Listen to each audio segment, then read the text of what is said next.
Welcome to Post-Burnout.com interviews. My name is Aaron Kavanagh and I'm the website's founder and editor-in-chief. Post-Burnout.com is a culture website dedicated to venerating burnt-out artists the world over. Our interviews are mainly recorded to be transcribed, but every now and again we release the audio in a series we call Post-Burnout.com interviews. If you enjoy what we do, be sure to subscribe.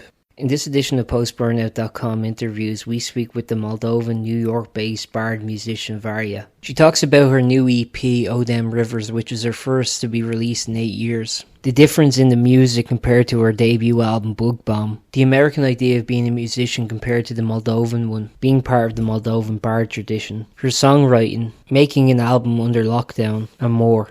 Yeah, so the first thing I just wanted to ask you was how you got into music. Yeah, I mean, it's been kind of big part of my life forever. My dad was a kind of known poet in his craft. I'm from Moldova, so that's where he was known. My whole family was kind of a big part of what we call their bard community, but it's kind of like the local country-ish scene where, interestingly, like everybody sang, everybody played guitar. My mom had her own little like cover band situation with a friend. Like other people would write music to my dad's poetry and then he sang on stage. But at the same time, nobody ever was famous or trying to make it in music. Like it wasn't a thing. It was just kind of everyone's hobby and it was a big part of everyone's life. Yep. So funnily enough, I actually didn't even know that I could sing or that I was like a thing because I always sang until I went to my first like choir thing in high school in the US. Before that, I already sang in every choir. I sang on stage with my parents. I like did my own things. I just didn't know that not everybody can sing. So I was kind of brought into music very like crookedly. It was just there. Yeah. And at the same time, that means, a lot of people ask, like, was your house full of then all the music and all the bands? And I'm like, I grew up in a sheltered bubble. Like I have no idea what actually like cool bands were around or what the music history was. I just knew our little music bubble, but everybody was always very musical around. There was always guitars playing. Like my mom would sing us lullabies with a guitar always. So that was kind of campfire circles. Yeah. That was the vibe of my whole upbringing. Yeah. So then, so were you born in Moldova or were you raised in the US? Yeah, I was born in Moldova. I was there until I was 14-ish. We've been kind of back and forth trying to move here and lived in several places in the US before we landed in New York, which was home for many years afterwards. Yeah, I feel like it's a good age to be moving because you're, at 14, you've already lived a life and I very much remember my upbringing. It was very different. I speak Russian fluently. That's my first language. So you weren't completely cut off before you were developed. Yeah. And at the same time, still young enough to where I speak with little accent and I'm very, easily assimilated at 14. So it's like a good middle ground. And then how did you find the scene then in the US compared to Moldova? Because you mentioned that everyone was kind of doing it for art's sake. It was just art for art's sake. It wasn't like anyone was trying to get famous on this. Whereas I think in the United States and maybe, other kind of Western countries in general, I think there's always a tacit, I don't know, the tacit implication that you're doing it to kind of get somewhere, if that makes sense. Yeah, no, that makes a lot of sense. I feel like, well, I mean, on the one hand, 100%, especially New York. I mean, that's a huge place for all sorts of artists, musical or non-musical, to try and make it. Yep. But I feel like I also luckily was thrown into the same kind of group. We had a lot of Russian festivals that are still going on, Russian speaking festivals, not necessarily Russian. Big difference nowadays. And yeah, so it was still very much the same vibe when I first got to New York, and I still have many friends who like that's all we do is campfire nights. But surely enough by, I don't know, mid-high school or so, I just kind of realized that even in this group of people where people were now I am kind of my parents' age when they were throwing their own concerts, singing their own songs around the campfire. I'm no longer the kid tagging along. And I just realized that I sing more than others. I started writing some songs randomly. I remember that I actually have been writing songs since I was like 5 or 7, but they were, kids things. Sure. And it just kind of, it slowly built to where it was something a little bit more. And I realized, oh, okay. And I was now singing in choirs and realizing it's a thing. It's not just everybody. And I guess a lot of my friends were just pushing me like, you're like in New York, start a band, do things. And I'm like 15, 16. So I started my own band really quickly. And from there, I feel like, yes, that's when I got the New York vibe of everyone has to make it. But up until then, it was just play and it was great. It was a lot more fun than it is once you're trying to like be a little bit more serious about it. And then did you start kind of listening to I guess American music at that time, and sort of what was kind of inspiring you then as a teenager? Yeah. I mean, I feel like it's always been a big mixed bag for me in terms of what I listen to. It was a lot of, well, growing up, it was a lot of Russian rock, and then coming here, it was, Green, Green Day, Avril Lavigne, Rasmus, like these kinds of crunchy songs, which is so different from what I write, especially nowadays. It's always funny to even remember.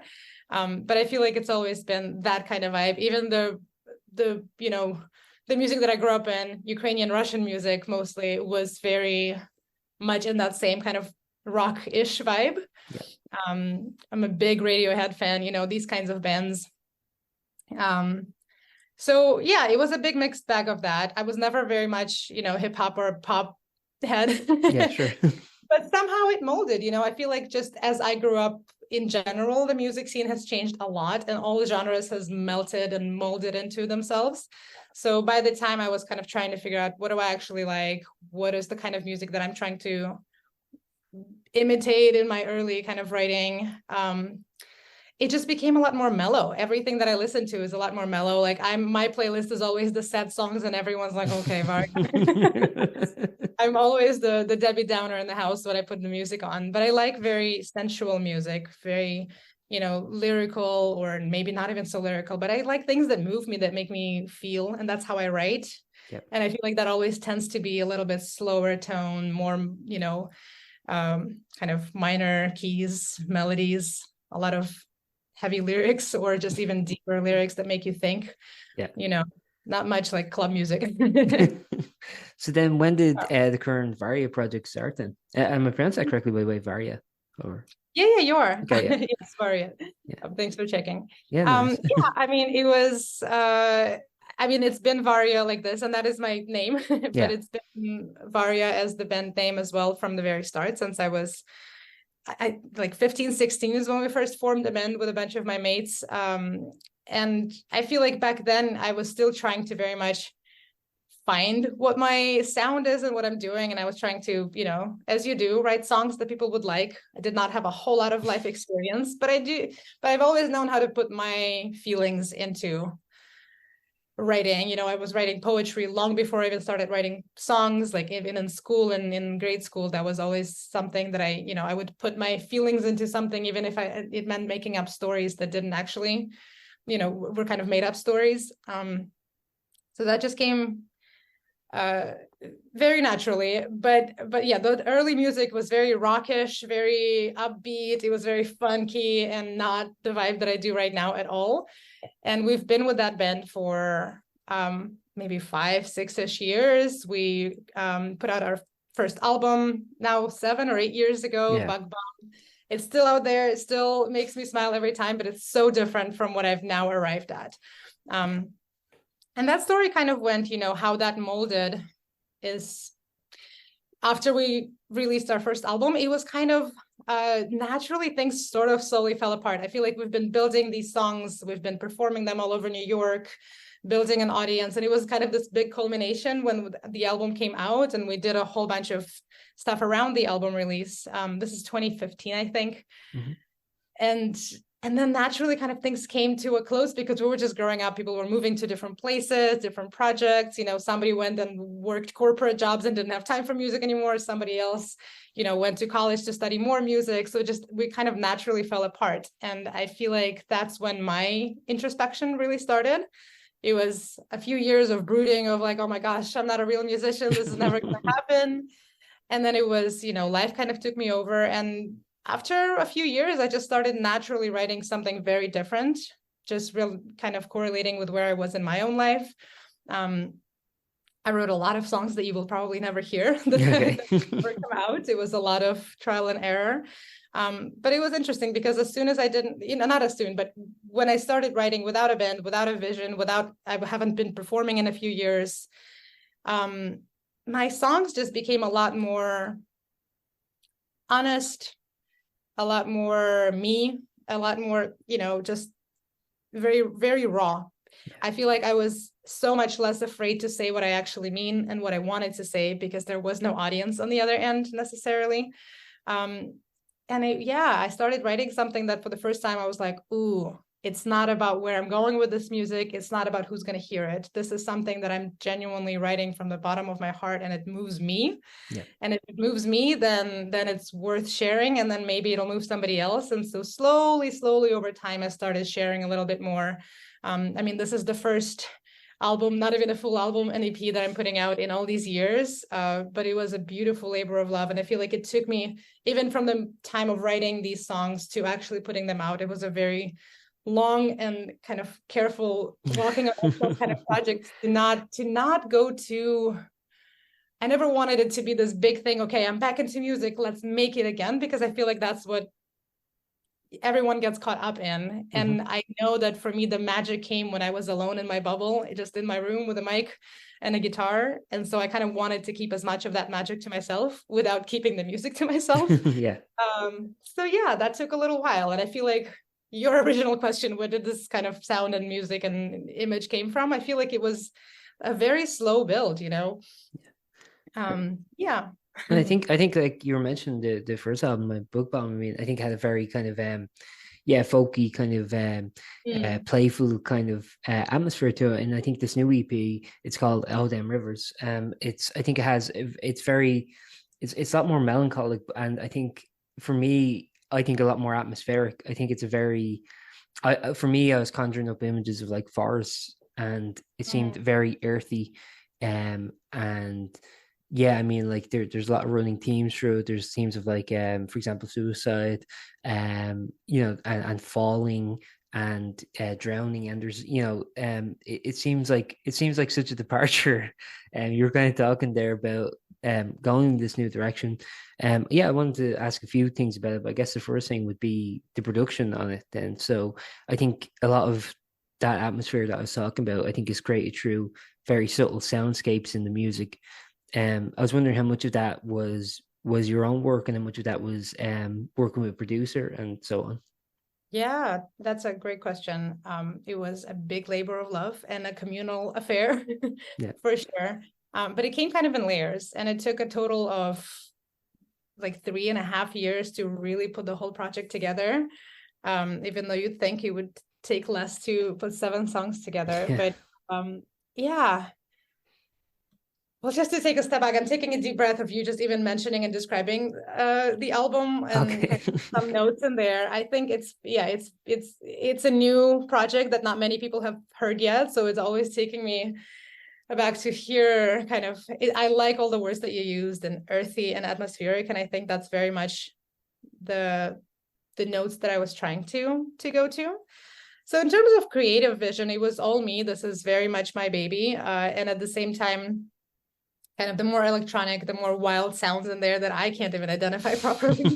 That was my collaboration with Jean Chaban, who's brilliant, and which kind of, let me even take a step back here. In the end, what happened is actually my entire band from my teen years came back together. It was a journey. So it started off with me kind of being in lockdown. I started working already on this album before the lockdown. I was living in Texas, in Austin, and kind of we had a shed on a property where I just it was a tool shed that I just closed the doors on, put some stuff on the wall, kind of created, literally I was sitting on a yoga mat surrounded by tools and wood and stuff, and started recording, just learning even how to record guitar and vocals. That's all I had. I play and I sing. I didn't have any other tools or even any other sound visual for it, because I didn't know what else I could incorporate. I was very far away from performing or having other bandmates to kind of play with, because the only way to create a bigger sound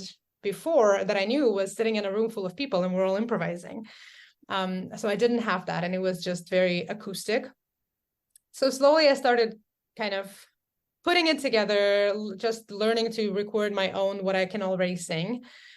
Started showing it to a couple of mates, came back to Jean Chaban, who was originally my guitarist and my buddy, and he's brilliant. But all these years, he's been in Berklee School of Music, learning electronic production. So that was his jam. He does sound for video games and things like that. He came very far away from our music scene, but became even more brilliant than he already was. So I was like, just teach me the technical things. I don't need your creative output. I know you're in a different world, but just like, what do I do technically here? And somehow we just never stopped talking, and it just kept going and going. And he was my technical guide for a little bit there, and I learned a lot of things. And then come lockdown, I got a job. I worked with babies and new moms my whole life. So in lockdown, there was no work. I do doula work as a birth worker. None of that was happening through lockdown. So I found myself a live-in nanny job for a couple of months in someone's giant mansion. Okay. I just locked myself in a basement. Yeah. And I was like, okay, I don't need to leave the house. It was very much like a lockdown bubble. Like I was not allowed to see people. It was claustrophobic and weird. Okay. But yeah, these people were very, very careful. But I was like, okay, I don't have to pay rent, and I get a basement that's fairly soundproof.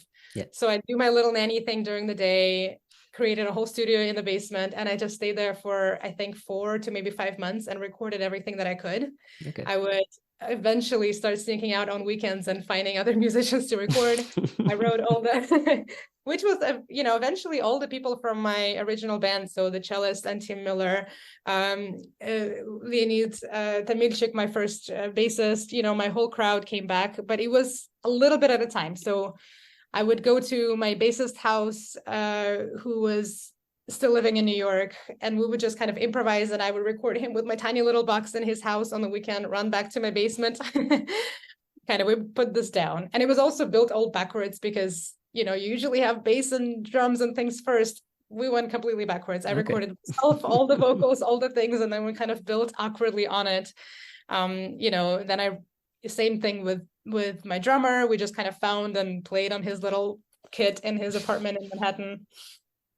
And I recorded what I could by myself. We kind of corrected it online later. And then I wrote some parts for cello, for trumpet and clarinet and things like that for the album, that I just kind of wrote them on my little MIDI keyboard. Mm-hmm. I am terrible at reading music. I haven't sight read. How do I say that? I haven't read music since high school, so yeah. I was just creating melodies and like, here you go. Can you play that, please? So I wrote all of those parts. It was completely me. The only things that were improvised is really drums and bass, because my brain cannot think those things properly. Everything else, yeah, it was some people I went to their houses and recorded this way. Other people, like my friend Misha Kuznetsov, who lives in Portland, I just sent him the melodies and he recorded it in his home by himself. So we just kind of collected all this data slowly. It took a long time.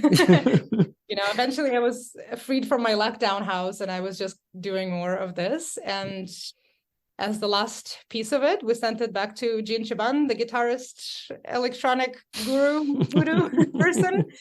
And he worked on it for quite a long time. It was very much back and forth. We don't live in the same city, so it was all done virtually like this. So we talked on the phone, which probably added to it taking as long as it did. But at the same time, it was very much a conversation. It wasn't just here, producer, figure it out. It was a collective effort. It was a lot of improvisation, a lot of trial and error, a lot of ideas that we didn't use. But eventually, I think he brought just incredible magic to the sound. It came from this acoustic little home project to this kind of sound I could not do by myself, even though it was a home project, but this was something special and very different. And that took a long time. Yeah. And it's beautiful, but I've learned so much through this process. I'm already midway recording the second EP in much the same way, but I'm like, okay, now we know how to do this. It's it's incredible. I feel like I went to college while making this EP. It was a big school, a big learning experience, and then we put it together. And then you were mentioning, as I was kind of talking about earlier, actually, the kind of difference in terms of tone and atmosphere on these two albums is very noticeable. Do you think then future projects are going to be more in the vein of this EP, or do you think are you just taking each album, each project as its own separate thing, and it will be Mhm. how it is? Yeah, I feel like I'm I'm staying more or less within the same realm at this point. I don't try to. It's not purposeful of like this is my genre, this is where we're at. I really just try to write whatever comes to me, and sometimes it's quite different. But most of the time, I feel like my sound has kind of settled for now, at least. I'm sure it'll change many times in the future. Yeah. But everything that I'm writing lately, the next EP, which might even grow into a full blown album. Right now, it's still very much in the beginning stages of recording and putting together, is a little bit more straightforward. I'd say that's the most consistent commentary that I've gotten on these newer songs, that it's a lot more straightforward, less abstract in its lyrics. Okay. You know, but my sound is still what it is. I think it came together and I like it a lot. Yeah. It's yeah, I think my songs sound quite sad, and I hear that a lot of, just okay, sad music. But I don't think it is. I think if you really listen to what it is that I talk about in my songs, you will find a lot of light and a lot of hope and kind of a feeling of overcoming something and growing and just inviting more beauty into your life through going to, while going through really hard experiences and times and realizations in life, which to me is a very, very positive thing. But it's interesting that it does come off as a lot of heavy topics that we need to first get through. And then Yeah. also, I think the project is somewhat of a kind of coming of age project for you. I mean, like, you are growing as the project is too. And I think in this new EP, I think you see like a huge jump in musically, but also in terms of storytelling. I think like it's a lot more. You were saying it's abstract, but I get a real sense of like the kind of narrative that's going on. And I don't know, like I think like these are like mini stories being told. I was wondering, did you feel a lot more confident in your storytelling ability? You were saying that um, that's a kind of Moldovan tradition, like just storytelling, and you've been doing it since you were a kid. But yeah, Yeah, I like that. I guess, you know, I used to try and tell stories a lot more in my younger days. I think these songs and everything I've written in the last decade, I'd say it's been much more like therapy.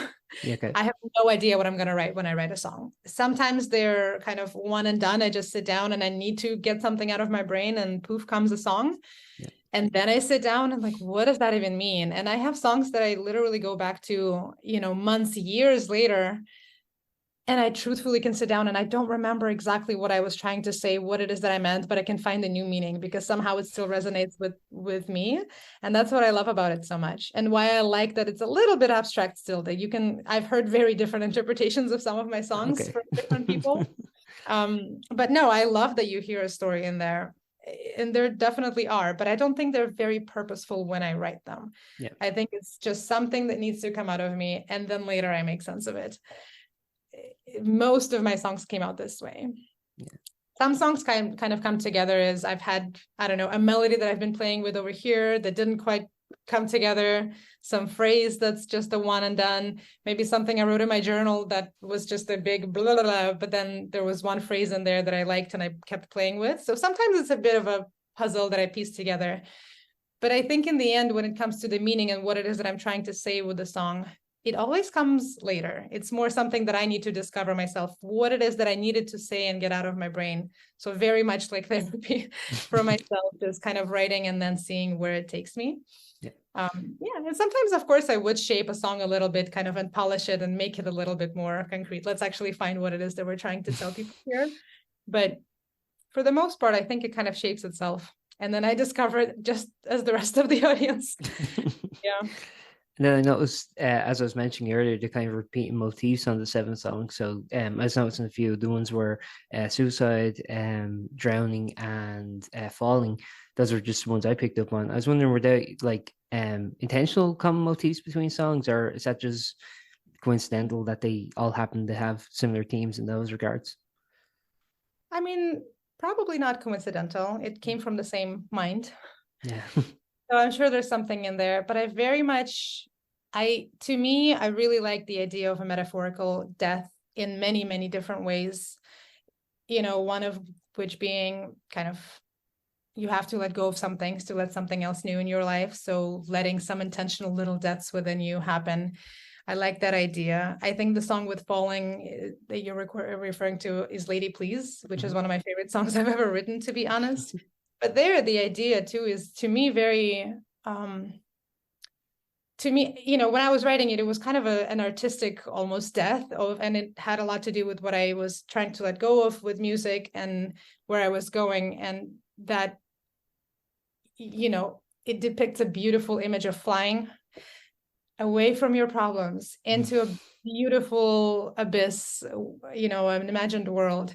But we know that what goes up must come down. And so it was kind of an idea of, it's not necessarily a direct literal death. It's a lot of little creative deaths within me that happen. Maybe it's a relationship that I needed to let go of, or some idea, or just growing. So very much like you said, a coming of age story. So to me, it's much more that kind of death. And it comes through a lot of my songs. I know even the newer songs that you'll hear later, I think that's often how my brain sees it.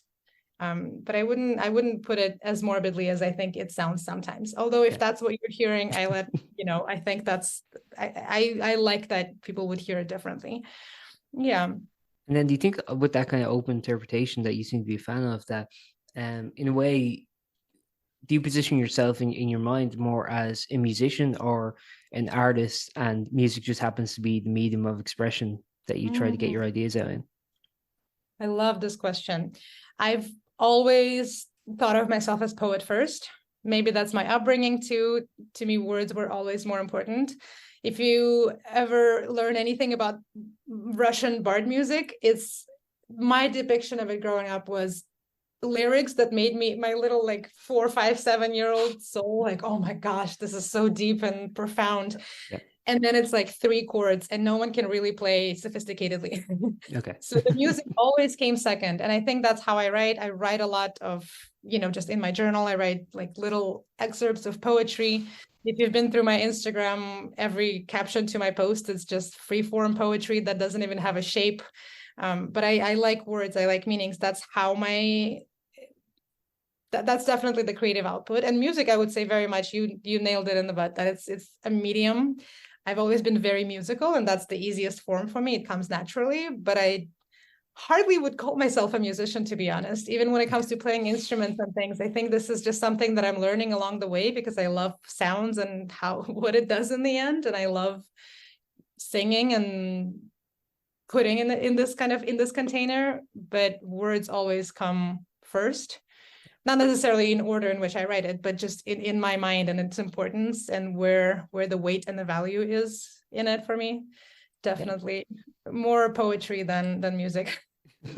The final track on the EP I want to talk about, it's called Lion Sound. And I thought that sonically this was the kind of most upbringing kind of song. It was kind of I think the one with the most kind of just talking about the musicality, just I think it had like a lot of I don't know, a lot of spirit to it, a lot of uplifting spirit to it. I was wondering, was that intentionally put as last to kind of, I don't know, maybe help people in the journey they've been through?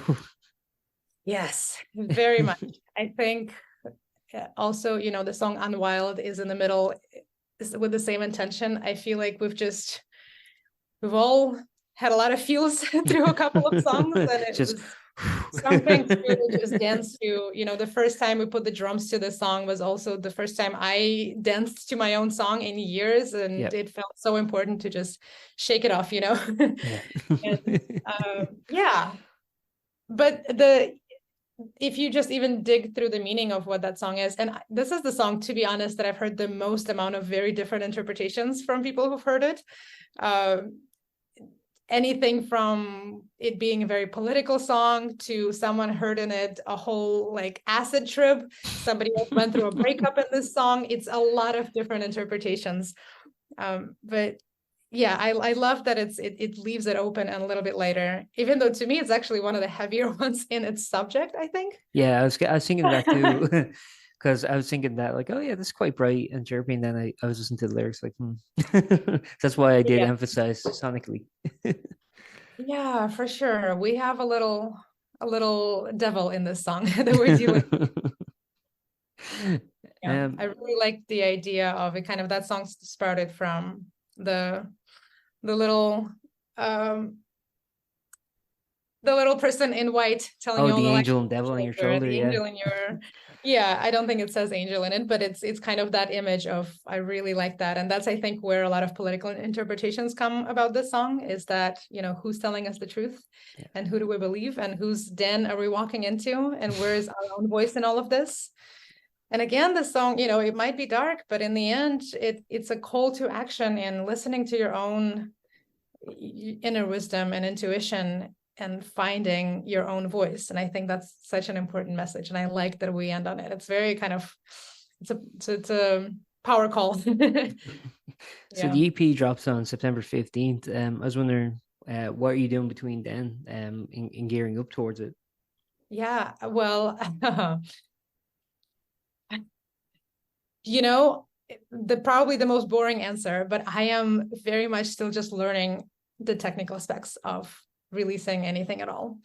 So as exciting as it would have been to do a lot more press, touring, and things like that, I am really just getting my bearings around what does it technically mean to even release an album. I'm not working with a label or any help. I mean, I'm getting a lot of help from friends and, Igor, who connected us, Yep. just trying to learn how it all works. So it's really just me catching up on probably a decade of what the industry has been. Yeah. And it's fascinating, learning how Spotify works, learning how these releases work, figuring out a distributor and switching them and things like that.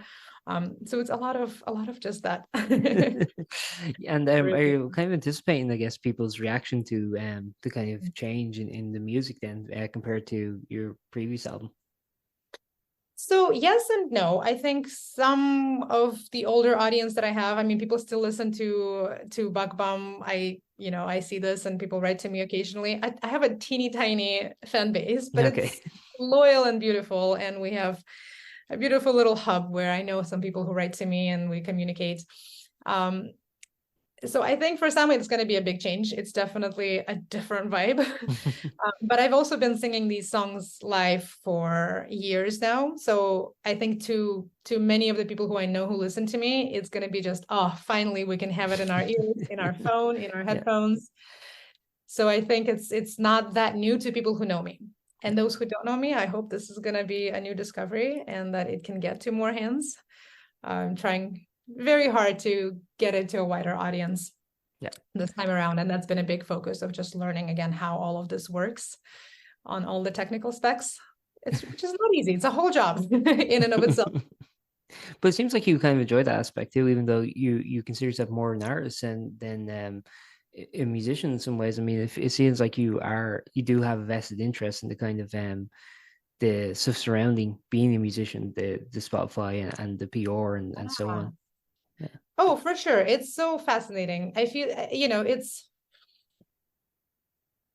kind of one of my favorite parts of just even being a musician, writing songs, is that there's always going to be seasons of doing different things. If Yeah. you're expected to only create all the time, you can't. You will burn out, echoing your name. So I really like that there's these different sections. I went through a very deep introspective period of writing these songs, and I was literally barely talking to other humans because I was in a creative bubble. And then it was time to record. So now I needed my whole hub of people telling me, giving me advice and teaching me how to do these things.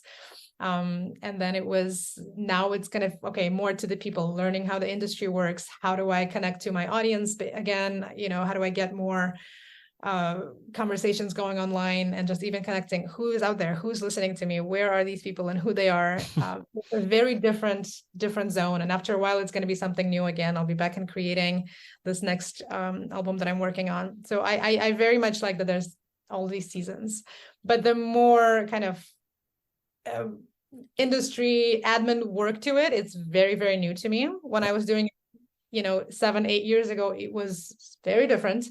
I don't even think we had Instagram properly then. So it was, I mean, I think we had it, but yeah, things have changed. So this is a whole new school. It took me 3 years to put this album together. It's probably going to take me a few more years to understand what to do with it now. But I'm a beginner in many ways. Even though I've been kind of in the scene for a long time, this new project came as its own new beginning, and I'm learning everything from scratch. And there's parts of it that are so overwhelming and just, oh my gosh, I have no idea. And other times when things are really exciting and I love learning new things. So this is a journey for sure. That's perfect. I think that's everything I had to ask. Is there anything you'd like to add before we wrap up, or? Oh, I don't know. I think this was really wonderful. Yeah. Perfect. So listen to the EP. That's what we'll tell people. Listen to September the EP. 15th. September 15th. We have 2 singles coming out. Lady Please comes out in just a week and a half. So on August 11, and then The Fight, which is again one of my favorite songs, especially on this EP, it comes out on August 25th. Okay. And then we have the entire EP coming up on September 15th, and it's going to be really exciting to see the reactions. So yeah. That's perfect. Thanks very much for your time. I appreciate it. Thank you, Aaron. It's been wonderful. Yeah. Thank you. Take care. All right. Thanks so much. Bye. Bye. Thank you for listening to that episode of Post-Burnout.com interviews. We hope you enjoyed and stay tuned for more.